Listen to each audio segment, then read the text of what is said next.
კავკასიის ქედზე იყო ამირანი მიჯაჭვული ყვალ ყორანი ეხვეოდა და ფლეთილი ჰქონდა გული ქვეყნა ცეცხლის მოტანისთვის გულს ცეცხლი არ ხნელდებოდა და რაღაცა მანქანების წყლული ისევ თელდებოდა ჰქონდა ჭირში მოთმინება არც კვესოდა არც ოხრიდა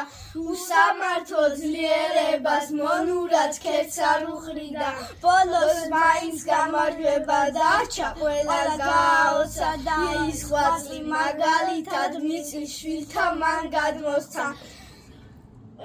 ის მაღალ ქედზე მიჯაჭვული ამირანი არის მთელი საქართველო დამტრები კი ყვალ ყორანი მოვა დრო და თავს აიშვებს იმ ჯაჭვ გაწყვეს გვითა გმირი სიხარულად შეიძლება რამდენი ხნის